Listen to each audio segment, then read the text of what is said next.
Japan versus Brazil match നടന്നുകൊണ്ടിരിക്കുക. പക്ഷെ ഇപ്പൊ ഫുൾ ടൈം ജപ്പാന്റെ പോസ്റ്റിന്റെ അവിടെ തന്നെ കളി നടക്കുന്നത്. എനിക്ക് ടെൻഷനാകും. അതുകൊണ്ട് ആ വീശിച്ചൊക്കെ ബോള് കിട്ടാത്ത രീതിയിൽ വേണം കളിക്കാൻ. ഇതെന്താ എത്ര അറ്റംപ്റ്റ് ഇപ്പൊ തന്നെ എനിക്ക് കാണുമ്പോ ടെൻഷനാവുന്നത്.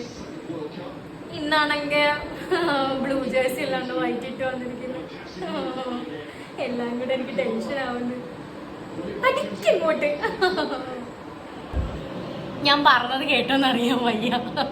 വിനീഷ്യസിന്റെ കാലും കൂടി ചവിട്ട് കൊടുത്തു.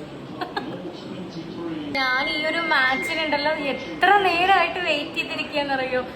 ആനിമി ബിക്കം റിയാലിറ്റി എന്നൊക്കെ പറയില്ലതാ കണ്ടോണ്ടിരിക്കാണ്. ജപ്പാൻ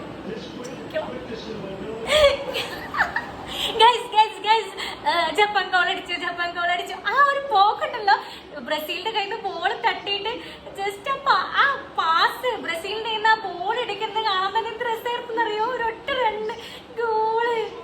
പക്ഷെ ഞാൻ അധികം സന്തോഷിക്കുന്നില്ല, കാരണം ഫുട്ബോളാണ്. ലാസ്റ്റ് നിമിഷം വരെ പേടിക്കണം. അതുകൊണ്ട് ഞാൻ സന്തോഷിക്കുന്നില്ല. പക്ഷെ എന്നാലും അയ്യോ ഒരു ഗോള് വീണെന്നാലും.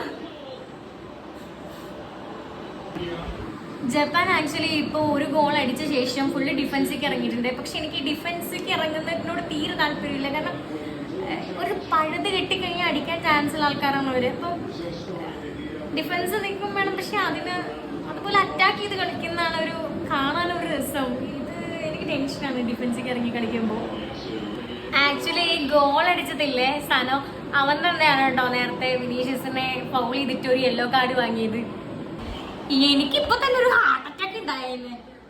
കറക്റ്റ് സുസുക്കി രക്ഷിച്ചോണ്ട് മാത്രം, ഇല്ലെങ്കിൽ അത് ഉള്ളിൽ കയറി കറക്റ്റ്.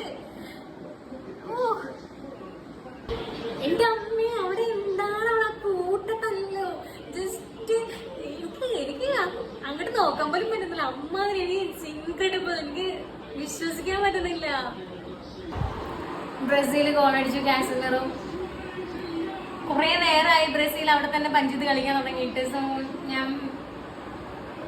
ഒന്നും പറയുന്നില്ല. ഞാൻ പറഞ്ഞു ആ വിനീഷ്യസിനെ ആരെങ്കിലും മാർക്ക് ചെയ്ത് കളിക്കാൻ. ആ ചെക്കൻ കിട്ടിയ ചാൻസിൽ കൊണ്ടുപോയി അടിക്കാൻ നോക്കി. അത് പോസ്റ്റ് തട്ടി പോയതുകൊണ്ട് മാത്രം രക്ഷപ്പെട്ടു. ഗൈസ് 96ാമത്തെ മിനിറ്റില് ബ്രസീൽ ഗോൾ അടിച്ചു.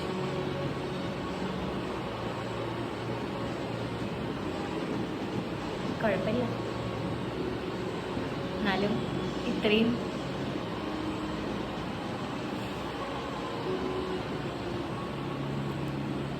അപ്പോൾ ജപ്പാന്റെ ജേർണി ഇവിടെ അവസാനിച്ചു.